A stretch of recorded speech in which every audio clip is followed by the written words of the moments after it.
গত কয়েকদিন যাবৎ বাংলাদেশের রাজনীতিতে আলোচনার কেন্দ্রবিন্দু ছিল প্রধান উপদেষ্টা ডক্টর মোহাম্মদ ইউনূসের সাথে বিএনপির ভারপ্রাপ্ত চেয়ারম্যান জনাব তারেক রহমানের বৈঠক।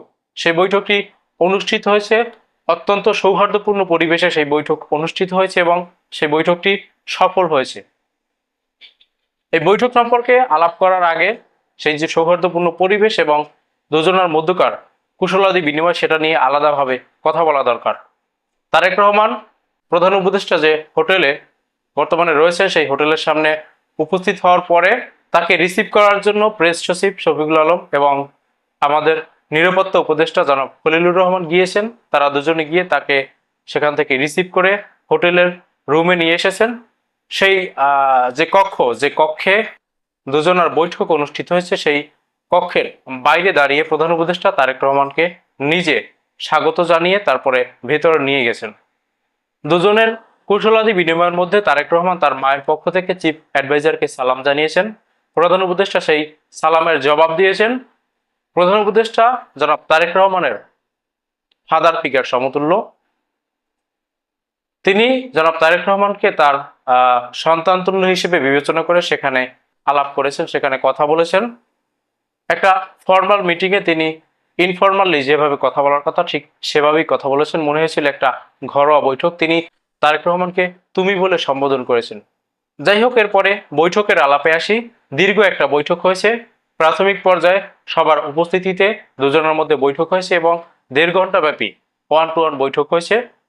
এই বৈঠকে ঠিক কি কি বিষয় নিয়ে বিস্তর আলোচনা হয়েছে সেটা নিয়ে পরবর্তীতে হয়তো আরো কোনো স্টেটমেন্ট আসবে, যেটার মধ্য দিয়ে আমরা পরিষ্কারভাবে আলোচনা করতে পারবো। প্রাথমিক পর্যায়ে যে যৌথ স্টেটমেন্ট দেওয়া হয়েছে সেখান থেকেই বোঝা যাচ্ছে যে এই বৈঠকটি সফল হয়েছে। এই যৌথ স্টেটমেন্ট প্রধান উপদেষ্টার অফিসিয়াল ফেসবুক পেজে পোস্ট করা হয়েছে। আমি সেখান থেকে একটু পড়ছি। যৌথ বিবৃতি। London 13 June 2025। আজ বিএনপির ভারপ্রাপ্ত চেয়ারপারসন জনাব তারেক রহমান লন্ডনে সফররত প্রধান উপদেষ্টা প্রফেসর ডক্টর মোহাম্মদ ইউনূসের সাথে সাক্ষাৎ করেন। অত্যন্ত সৌহার্দ্যমূলক পরিবেশে তাদের বৈঠক অনুষ্ঠিত হয়। জনাব তারেক রহমান প্রধান উপদেষ্টার কাছ থেকে আগামী বছরের রমজানের আগে নির্বাচন আয়োজনের জন্য প্রস্তাব করেন। দলের চেয়ারপারসন বেগম খালেদা জিয়াও মনে করেন ওই সময়ে নির্বাচন অনুষ্ঠিত হলে ভালো হয়। প্রধান উপদেষ্টা বলেন যে তিনি আগামী বছরের এপ্রিলের প্রথমার্ধের মধ্যে নির্বাচন অনুষ্ঠানের ঘোষণা দিয়েছেন।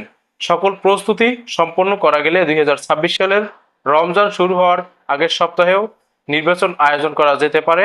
সেক্ষেত্রে সেই সময়ের মধ্যে সংস্কার ও বিচারের বিষয়ে অগ্রগতি অর্জন করা প্রয়োজন হবে। জনাব তারেক রহমান প্রধান উপদেষ্টার এই অবস্থানকে স্বাগত জানান এবং দলের পক্ষ থেকে তাকে ধন্যবাদ জ্ঞাপন করেন। প্রধান উপদেষ্টাও জনাব তারেক রহমানকে ফলপ্রসূ আলোচনার জন্য ধন্যবাদ জানান। এখানে একটু কিন্তু রয়েছে। কিন্তুটা হচ্ছে নির্বাচনের আগে বিচার এবং সংস্কার যে করতে হবে সেটা আরো দ্রুত গতিতে করতে হবে। সব প্রক্রিয়া সম্পন্ন হলে আগামী বছরের ফেব্রুয়ারিতে এই নির্বাচন অনুষ্ঠিত হতে পারে। সরকার এবং বিএনপির মধ্যে যে বৈরিতার সৃষ্টি হয়েছিল সেটা কিন্তু এই নির্বাচনের তারিখ নিয়েই। প্রাথমিক পর্যায়ে ডিসেম্বরে নির্বাচনের গোধরে বসেছিল বিএনপি। অপরদিকে সরকার ঠেলে নিয়ে সেই জুনের আগে নির্বাচন দেওয়ার যে প্রতিশ্রুতি, সেই প্রতিশ্রুতি রক্ষা করার কথা বলেছিলেন।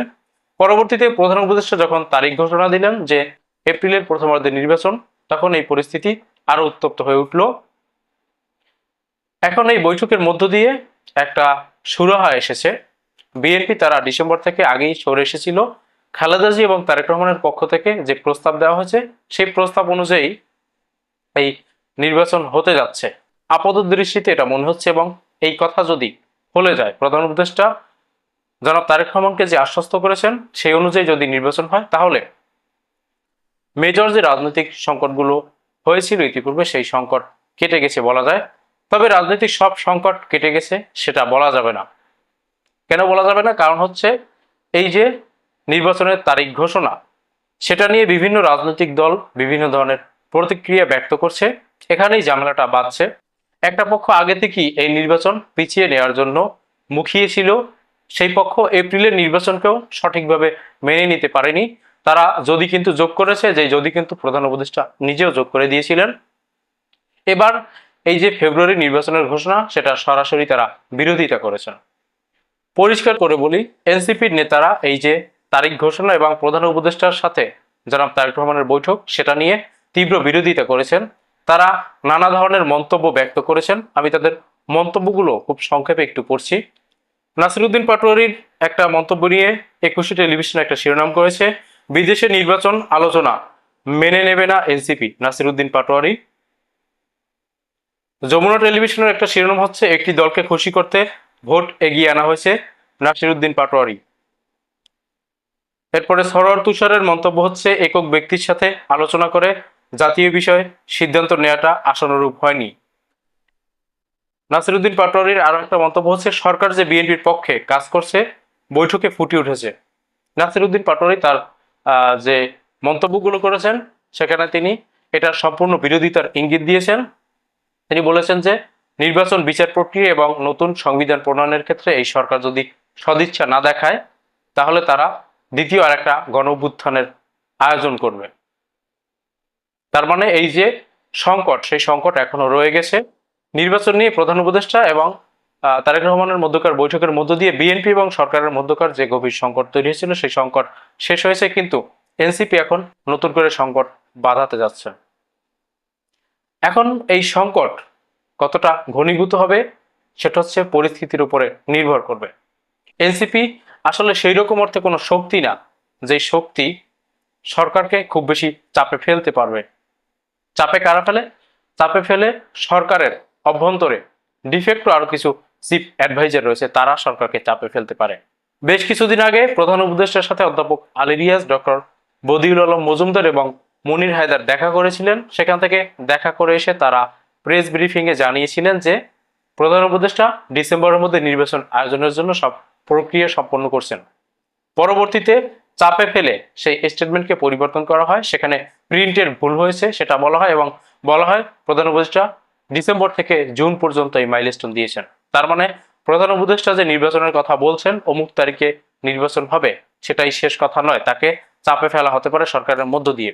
আবার আরো একটা ক্ষেত্রে দেখুন, প্রধান উপদেষ্টার কথাই কিন্তু শেষ কথা হিসেবে রয়ে যায়নি। আওয়ামী লীগ নিষিদ্ধের ব্যাপারে প্রধান উপদেষ্টা বারংবার বলেছেন তাদের কোনো সিদ্ধান্ত নেওয়া হয়নি, তারা আওয়ামী লীগ নিষিদ্ধ করতে চান না, এটা আন্তর্জাতিক গণমাধ্যমে বেশ কয়েকবার বলেছেন।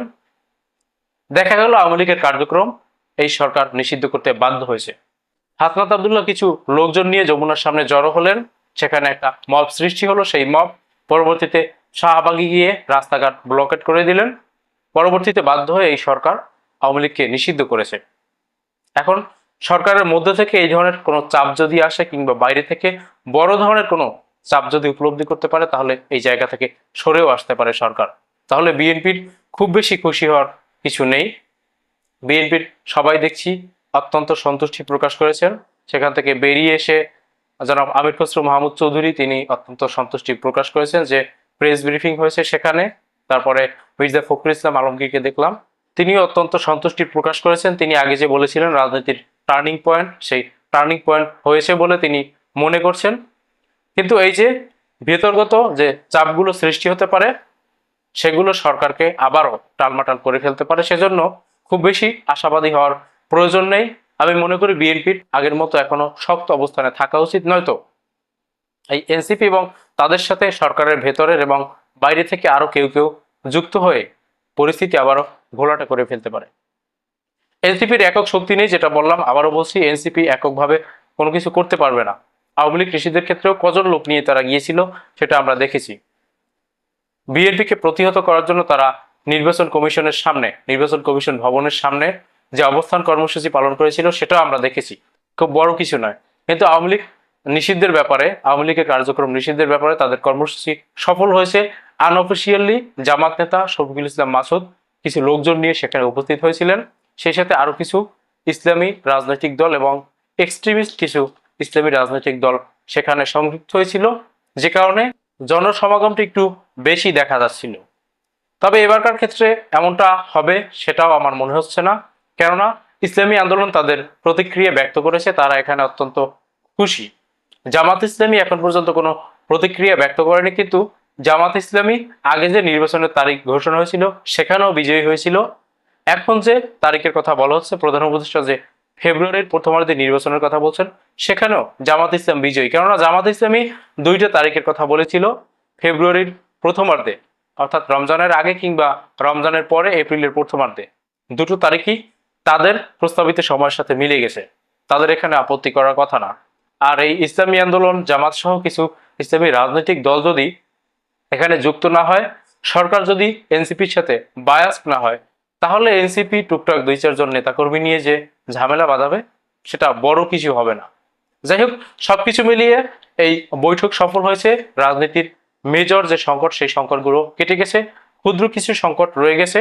আশা করি সরকার যদি শক্ত অবস্থানে থাকে এবং রাজনৈতিক দলগুলো যারা দীর্ঘদিন যাবৎ, গত 16 বছর 17 বছর যাবৎ শেখ হাসিনার ফ্যাসিবাদী শাসন ব্যবস্থার বিরুদ্ধে লড়াই করে এসেছে, তারা স্বার্থন্বেষী আচরণ না করে বাংলাদেশের বর্তমান পরিস্থিতি বিবেচনা করে সঠিক সিদ্ধান্ত নেন, তাহলে আর কেউ দ্বিতীয়বারের মতো তেমন কোনো সংকট সৃষ্টি করতে পারবে না।